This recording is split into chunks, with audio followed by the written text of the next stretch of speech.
Welcome to the AI Lab Unfiltered podcast. I am your host, Drew Veach. I am joined by Mr. Pete Terryn. Thanks for having me. I appreciate you inviting me on. I'm glad you're a guest today. Thank you. We're going to do a little bit different. This is kind of a fun episode that we get to put in where it's just Pete and I talking about it. We kind of do more of a one-on-one and what tools we're using, how we're using them. We like doing this every once in a while, so it kind of gets back to the ground roots of what we're doing and how we're doing it, kind of our opinions more specifically. The important opinions are ours. Clearly. I mean, our guests are okay, but it's really it's really about more us. about what we say. So we talked about, before this episode, you and I were talking about different tools that we're using. You mentioned that you had one specifically for presentations. I want to get into that. You asked me to talk about how I'm using ChatGPT for medical questions. Yep. So without getting into too much detail, there's no HIPAA violation or anything, but family issues that have been going on, and in particular with my son, nothing life-threatening, but just a lot of doctor's appointments over the past, 14 months. I think we've been doing this. Trying to figure out what he's going through, what he's got. Again, nothing life-threatening or anything like that. We're just constantly going through it, and you start going to one doctor, and then it's a specialist, and then it's another specialist, and then it's all these blood tests, and then it's this, and it's 400 different things. So I got to the point where I'm so dealing with so many different doctors, so many different people, so many different specialists. And the system, MyChart, which houses a lot of that information, which is great. Yeah. But everybody has a different instance of MyChart. So there's 500 different MyCharts that we're sifting through for all the different healthcare systems and specialists. Again, it's a great tool to have because it captures all that. And one shout out to all of the doctors that I have talked to in our systems, at least around here in West Michigan. They're either having on their phone or a clip on the AI recording. And they'll tell you, I have a device. This captures everything we talk about. It puts it into our system. It's all HIPAA compliant. But it's like the meeting note takers that you and I were talking about. They are now using that. I would say 99% of the time that I'm meeting with these people, they're using them. And That's awesome. It has been great because you think, I don't want all this technology in here now. It's been, I don't want to say game changer, but it's been pretty cool to now talk to the doctor. He's looking at you. And it's one-on-one, and he's asking questions. I feel like the pace of the conversation has slowed down to where it's more meaningful, and sweet because he doesn't have to sit there and keep. Well, what'd you say? Okay, now what about? Okay, let me get in and get you out. So I feel like the appointments aren't any longer, but they're definitely more meaningful. Just more. Let's talk about this. Let's figure this out. More focused on the patient than having your attention diverted elsewhere. Because people talk about multitasking. Nobody can truly do two things good well. That was not very good English. People can't do two things well at the same time. You can do one thing at a time. Right. So if you're typing and trying to listen to somebody's health, this is very personal to them. It's very important.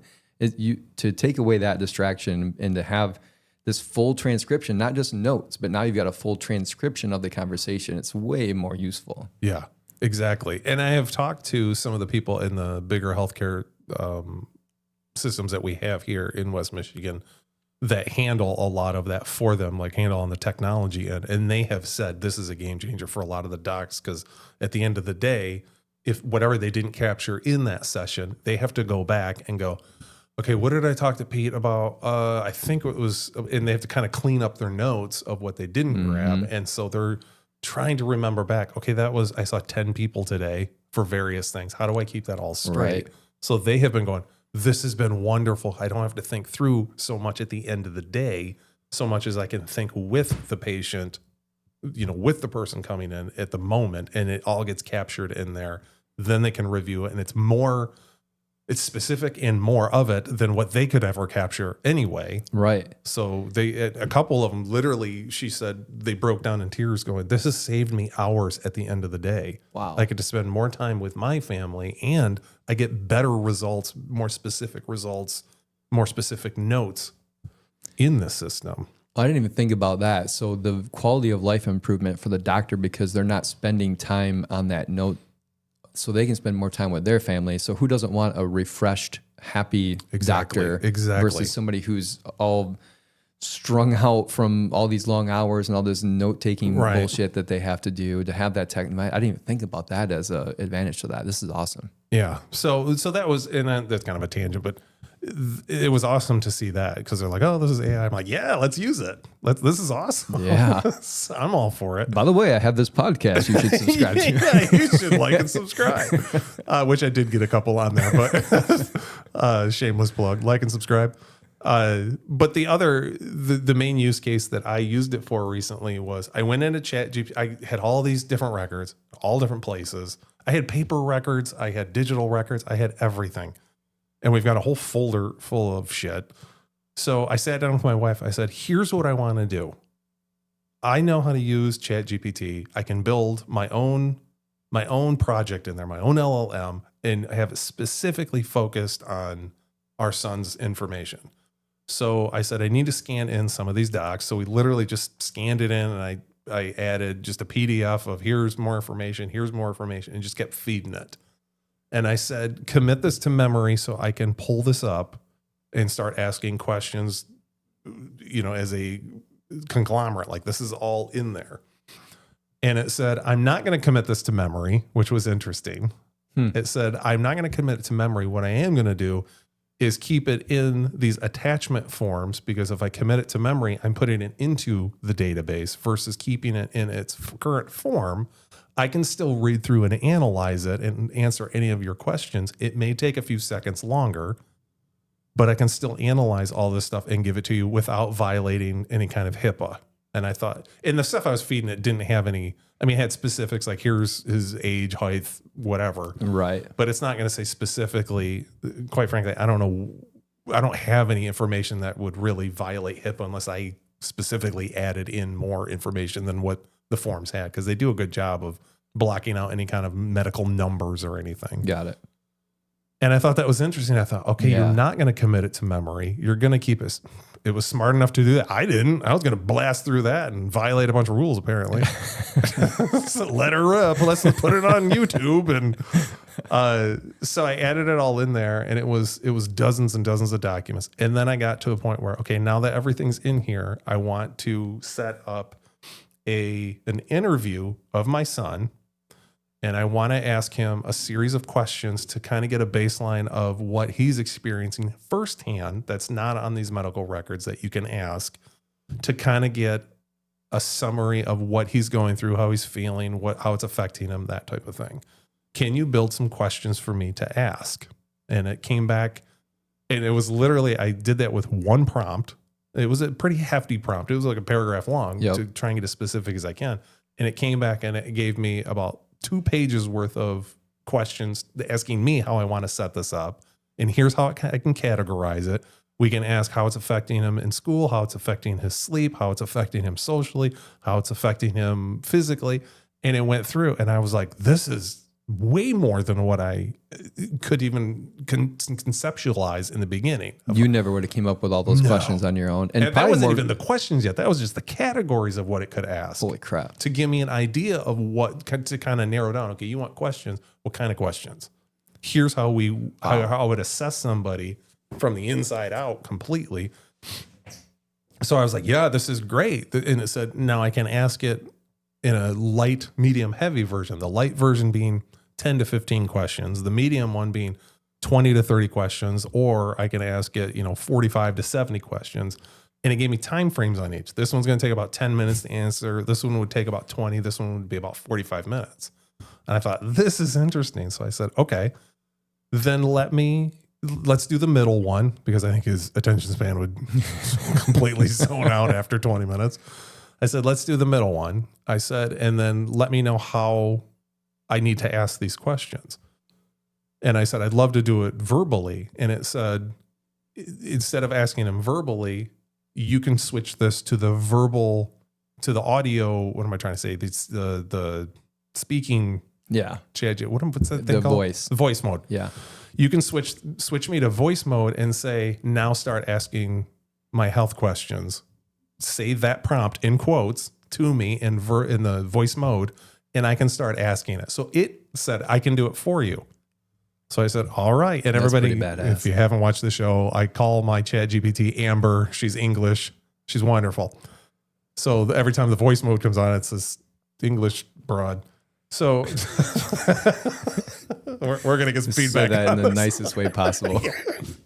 So but I absolutely love her. Oh my gosh. I absolutely love everything.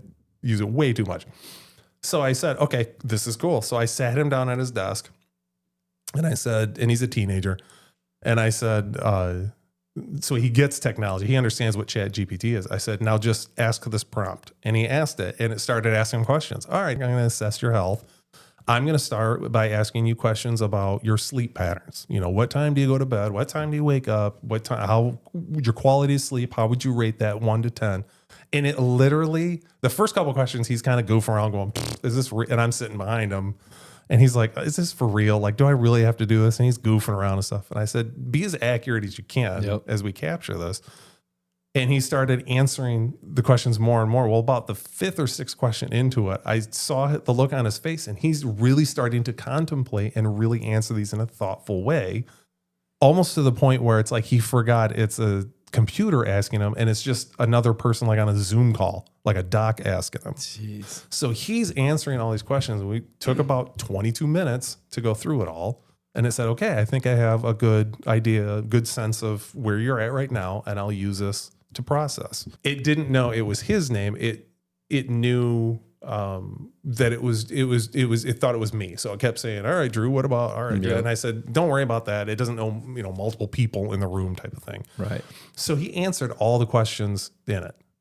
Categorized, just came up with this whole health assessment. And I said, now add that into everything else. And now I want to look for, what am I not asking the doctors that I need to ask? What am I not seeing?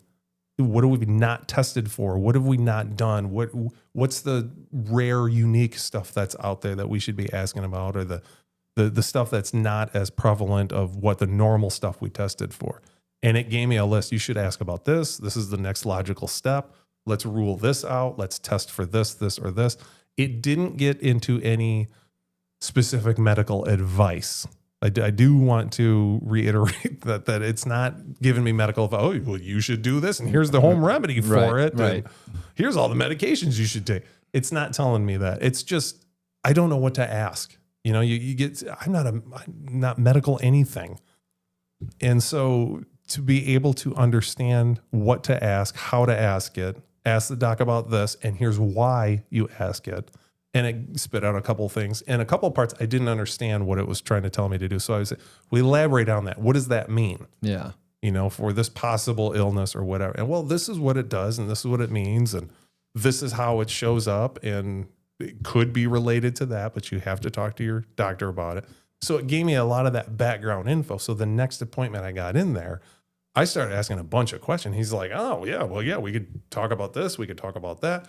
And so it felt like it escalated a lot quicker, because now I can talk in that language that we both understand, me in the doc at that point. I wasn't speaking his language, but I was bringing mine up. He's bringing his down a little bit still. And it was more those inquisitive, being an advocate for your own health so you can really push that out, which was wonderful. I mean, so I wouldn't say it gave me any big aha, here's the solution to it. But now it's helping me guide through how to ask these questions and what to ask for. That's awesome. So that's my use of Chat GPT. So, I mean, yeah, it didn't cure him. It didn't say, mix these up in a cauldron and drink this. Right, and Yeah, here's the solution. Yeah. But it helped facilitate that conversation. That's what I think a lot of people struggle with, because unless you are a doctor trained in that specific area of medicine, how are you going to know what questions to ask? So I think for people listening, this could be really powerful to say, like, this can just help, because you don't know where, especially if it's your kid, right? Right. And you have this emotional attachment to it too. So that's kind of in there, kind of mucking things up. You can't think really clearly because it's your own child. So this helps kind of strip that away and get more intentional and just kind of help funnel that conversation. So I just think that's awesome. Yeah, it was a cool use of it. I guess at that, I don't know why I didn't think about that earlier to do that, because then I can ask it too. Okay, we tested for this. What does that mean? What does that test even like? I understand we took a test, but what did we actually look for and why? And you can elaborate as much as you want. You can ask it more and more questions. It's like having a doc sitting right in front of you that knows everything that went on, and to be able to, okay, now explain that to me like I'm a child. And a couple times I had to, because I'm like, you got to dumb this down. I don't know what this means. Right. And so it would break it down even further. And then, okay, now I understand. Now, does that mean? And I'd ask it another question and it would answer. So. And now, sorry, and if you said this earlier, I apologize. So did you build like a project or something in ChatGPT? Yes. So, okay. So for anyone who's not using it or doesn't have use it, but don't use the project feature, it is a kind of a repository within ChatGPT that's for a specific purpose. Yep. And you could attach those files to it. That's the other thing I was going to mention about the files, because you mentioned some of it's like paper files and some of it's digital.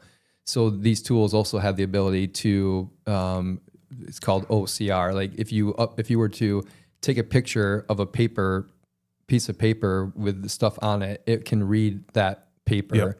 And then it has that data too. So you're not limited to just PDFs and Word documents. Like you could upload a picture of something and it can essentially scan that and peel that data out of there too. Exactly. Yep. It was optical character recognition, which is OCR. And that's exactly what I did. A couple of them, I'm like, oh crap, I didn't scan this in our little home scanner. So I just took a picture on my iPhone, fired it up there. And it was like, yep, I got it. I can see everything in there. And so that's there forever until you delete that project. So, and hopefully this doesn't go much longer in this, but until it does get figured out, you can just keep building on that data set. So if you were to get tests like blood tests or sleep tests or whatever, and you had that data, you could upload that too. So, and especially if they say, hey, now you need to go talk to this specialist, that you don't have to rely on that doctor transferring that information to the new doctor. You have all that, and you're more in control of that versus depending on all of their disparate systems that they have to keep track of. Like you have that data now, you own it. And I think that's really powerful too. That's exactly. It just consolidated all that info. So we're not scrambling to go, wait a minute, did we do that? Well, I think it's over here. Well, I got an email a long time ago. Well, I got to log into this system versus that system. It really just kind of pulled it all together nicely in there. So now I've got, it's almost like having a digital file is really what it is. It's like a file folder of all the stuff again, but now I can ask it questions and have it intelligently answer back of what I'm asking and dumb it down. This has got to be a order of magnitude better than, because I know doctors probably get frustrated with people that just go to WebMD and they search up and they come back and they've got 18 different types of cancer and osteoporosis and Alzheimer's and all these all these things just because they got a sore throat. Like this is like they're called webichondriacs. I had not heard that term. That's what it's called. But what an evolution with this technology from that, and for it to, because that just scared the crap out of people when they would just go Google search or WebMD those things. This is much more tailored and will stay on task, and it's not designed to try to scare the crap out of you. It just wants to help collect that data and synthesize it, and it can, to your point earlier, dumb things down, right? For things that are difficult to understand. Because again, we're not trained doctors or anything. So, man, what a great use. It did, like you said, it did a really good job of not giving medical advice, and really, I wouldn't even say riding the line, because it didn't even get close to the line. It was literally just, here, let me help interpret what happened, or what got tested for, or what's in these records. Yeah. So, and I've used it similar with client projects and stuff that's not, super sensitive, where it's like, all right, I got, a client project. Here's all the goals. Here's all the needs. Let's put all this together into one. Now let's map out, does all the goals still line up, or are there any that have been added on? So I thought, why do I not just do this for health records? Again, it's not a HIPAA violation of the stuff I'm putting in there, because there's no identifiers to it, right, to who it's going to. But I thought, this is great. This works really well. Well, thank you for sharing that. That's a very personal thing, but hopefully, that gets resolved quickly. Yeah. But if there's anybody that's listening that, is struggling with the same thing, because there's all kinds of weird stuff out there that is not easily identifiable and curable. So, thank you for sharing that. Appreciate it. Yeah, it was a cool use, I thought. I think so too. I wish you didn't have to. Yeah, but exactly. if you're going to, I think it's cool to share it. So appreciate it. So switching gears. Yeah. This is going to sound so dumb after your example. This is like, oh. I don't think so. So switching gears to what you mentioned this earlier, and I want to touch base on it and talk about it. You said using AI to build presentations. Yeah. Like we can throw it in ChatGPT and get some text, and it'll break it down slide by slide as far as kind of some text nuggets, that, if you will. But you talked about putting it into a full presentation. Yeah. What does that look like? So I'll explain kind of the end result and what I was trying to go for, and kind of walk through the process. So the end result is a presentation to sit down with somebody who wants to integrate AI into their organization. So really helping develop an AI strategy. Like that's the end goal. And so how we're doing it is we're sitting down for a full half-day session with the client, and I'm presenting information that I've collected in a pre-event survey. So, and it's AI embedded throughout this whole process. So the questions that are asked in the pre-event survey, all AI generated. I said, here's what I'm trying to do. What questions should I ask in the pre-event survey so that I can get enough information to present to them and facilitate this conversation about strategy? So AI generated the questions. I used Microsoft Forms or whatever to send it out and get the responses back. So I don't know if there's any AI in that. But what I did use AI for is you can then download the responses. And in one case, we had 22 respondents for this one particular survey. So if I personally were to go through, and there's about 20 questions. So that's 22 times 20, I don't know, 400 and whatever different things that I have to go through. It would take me a long ass time to get through that. So I took it downloaded into an Excel file, I uploaded that to ChatGPT, and I told it, this is all happening in a project. And we just talked about projects with your example. For each client that we're doing this with, I just create a project for them so it keeps all that data together. Yeah. So upload the Excel file, and I say, okay, they responded, and I need you now to take and pull all that data together and break it down into the different categories of where you got the response. I forget exactly how I prompted it to do it. Spent some time. The prompting is so important. Yes, I agree. But I don't remember exactly how I did it. But I got it to... It's incredibly important. I don't know how I did it. I don't remember. Swiss cheese memory. But it did a great job, and it created this very long output that took all of that data and broke it down. So, and I specifically, one thing I do remember saying is, I want to know what the majority of the group is saying, but I also want to know the outliers. So, for example, one of the questions is, what it's essentially getting their sentiment around AI. Like, how do they feel about AI in their work and in their personal lives? So in this particular example, it said the majority of them are cautiously optimistic. And then it said there are some enthusiastic outliers and there are some skeptical outliers. So presenting that then back to them, and like I said, it's really facilitating a conversation around AI. And so that now, instead of them, having to all talk to each other and figure all that out, I'm helping facilitate that. Yeah. So now they have a better idea of where people are at. And so there's like 20 or more of those questions to kind of just pull that data out of them. So it breaks all that down. Every question, it kind of breaks down in a similar way and shows the outliers and where the majority position is. And then I spent a lot more time than I would have liked to find the best way to turn that into a presentation. So when we sit down, we have that half-day session, having something on the screen to reinforce. Right. I hate presentations too, but there's no better way that I know of right now to keep that conversation going. Yeah. So I tried different things. I tried to just straight up ask ChatGPT in the project, hey, can you create a PowerPoint presentation for this? And it created a total dog shit presentation. It was terrible. Yeah. I actually don't, and I asked it to include images and things like that, and it just had placeholders for images. Yeah. And I remember saying, hey, you're supposed to put images in there.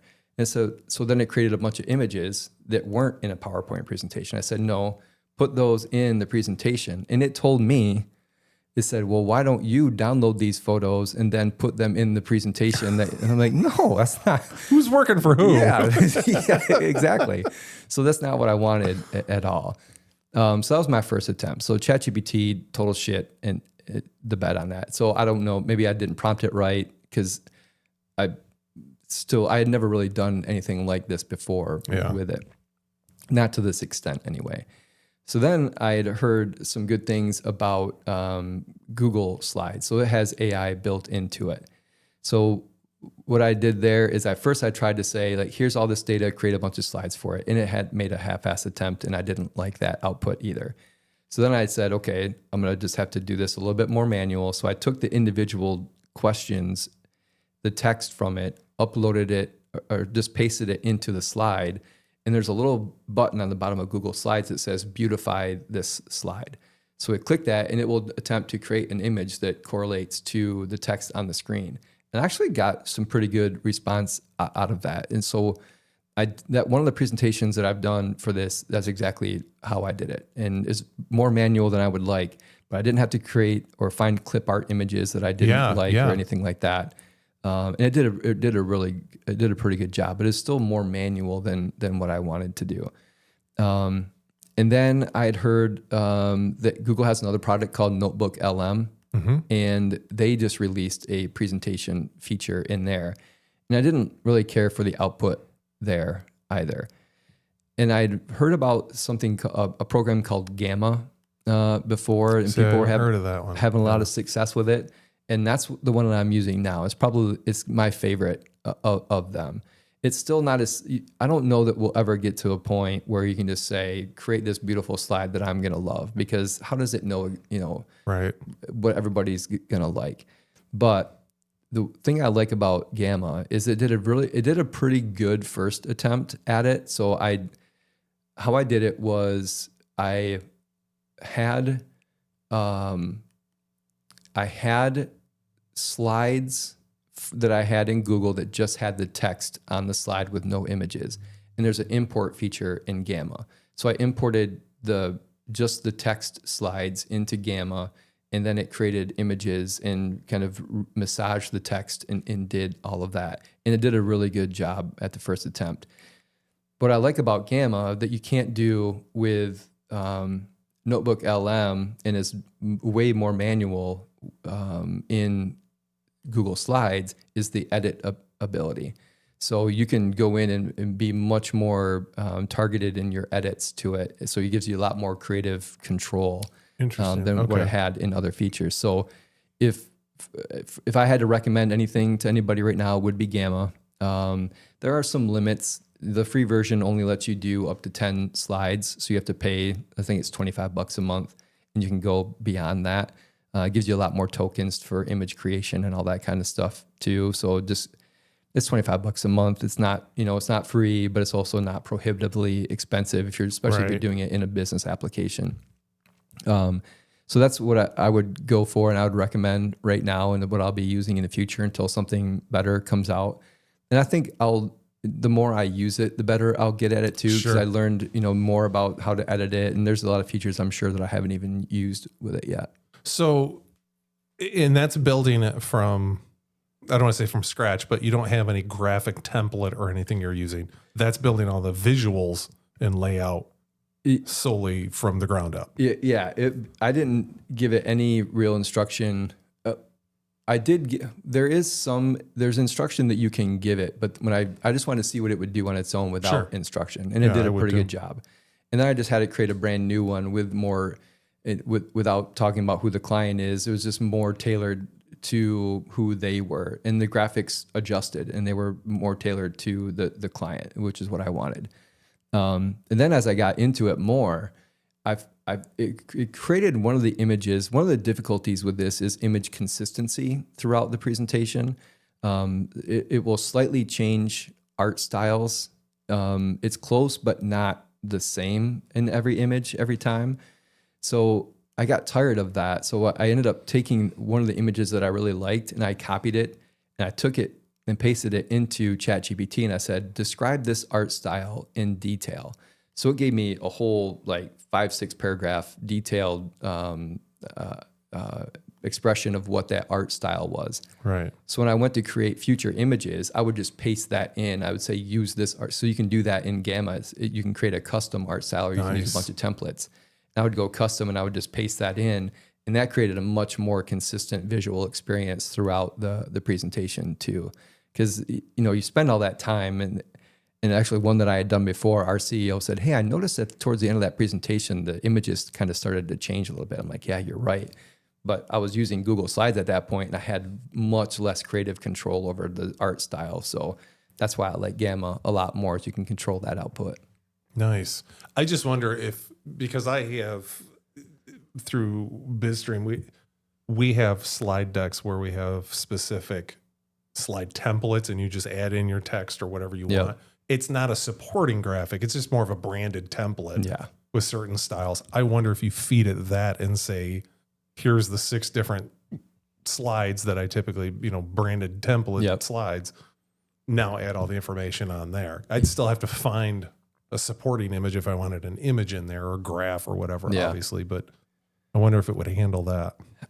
I haven't tried it. I would assume that it would. And I didn't want to use a templated thing. I wanted it to be more, I don't know. When you're, in my mind, if I'm sitting down in front of a group of leaders in this organization talking about AI, I wanted to show the capabilities and not just some cookie cutter thing. And we do that too. Yeah. So I just wanted it to be more kind of handmade for them, and it did a really good job. But it took a long time. I'm not saying that this was like fast and simple and easy. If I had to start, the next one that I do will go a lot faster with everything that I've known, but there was a very steep learning curve. Well, I think you're trying to test out different applications that are out there. So eliminating that and going, okay, now I have one that I like. Let's see how well it does. Now the next one, you'd start at that point. I felt bad talking to our CEO because I was just giving updates on where I was at with it. And I'm like, still working on the presentation for client X. And in my head, I'm thinking, he's got to be thinking, I know you're using AI to do this. Why is it taking so damn long? It's like, get your shit together, would you? It's just like this learning curve. But like I said, future ones will go a lot faster now. Yeah, that'd be interesting. I'd love to try that tool though. Yeah. You said it. There's a free version though that you can trial it. Yep. Okay. Yep. You can do up to 10 slides on the free version, and it does. You're limited, I think, you have a lot of choices in the image model that you want to use. So you could use Nano Banana, but it's extra credits you burn for that. So to use like the basic one that uses fewer credits, you're a little bit more limited in the image output. So interesting. That's a good tip though. That's a good tool then. Yeah, I think so too. I think I'll definitely be using it in the future, and just took a lot of time to figure it out. Yeah. Awesome. Well, thanks, Pete. Yeah. My pleasure. Awesome. Shall we? I think that's it. All right. Let's call it a day. Thanks everybody for joining us. If you would like to like and subscribe, we would appreciate that. Leave us a comment of what tool are you using right now that is your go-to tool that you can't live without. What's your AI tool right now? Leave it in the comments. We'd love to hear about it. We'll talk about it on the show and explore it from there. Thanks everybody.